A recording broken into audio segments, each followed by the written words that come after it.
Un saluto a tutti i poeti, a tutti i lettori, gli uditori di poesie ed emozioni.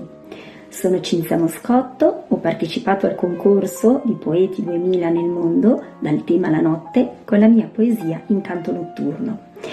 Poesia nata in modo spontaneo durante una sera in cui stavo riflettendo su quanto i confini siano un limite per la conoscenza dell'altro, la conoscenza altrui, un limite all'incontro delle diverse culture, ma anche motivo di guerre tra gli uomini del passato e del presente, purtroppo.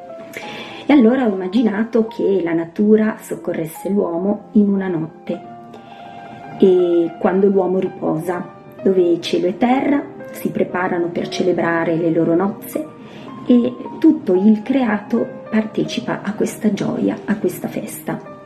Quindi dalla loro unione si dissolve ogni confine e tutto il creato, vestito a festa con gli abiti più fastosi, celebra magicamente queste nozze che devono portare all'armonia e alla dissoluzione della discordia e al tempo eterno della pace.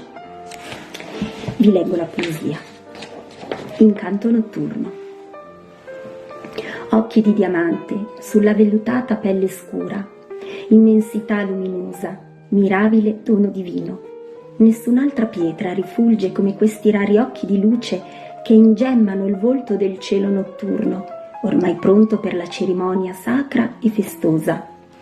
Il vento lunare mi avvolge in una soave danza di beatitudine, mentre i petali e le foglie eseguono un delicato fruscio musicale.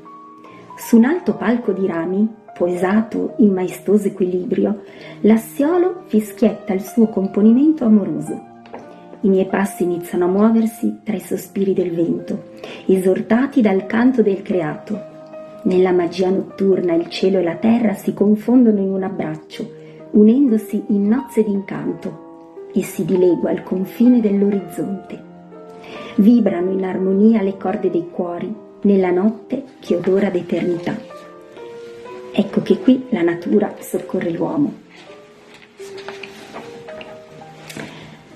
E questa è una delle mie poesie spontanee, ma ho scritto diverse poesie in metrica perché mi piace sperimentare, utilizzare differenti modalità per esprimere le mie emozioni e i miei pensieri.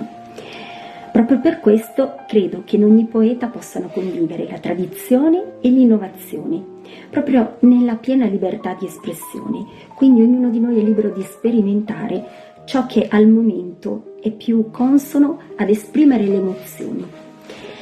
Fin dalla fanciullezza sono stata affascinata dalla poesia e dai poeti, a partire dal sommo poeta illuminato Dante, da Petrarca con le sue rime sparse, da Carducci, soprattutto con la poesia Pianto Antico, San Martino, in quartine, i settenari, da Pascoli col Gelsomino notturno, scritto in novenari, Leopardi, naturalmente con l'Infinito, dove anche già Leopardi andava con l'immaginazione oltre i confini.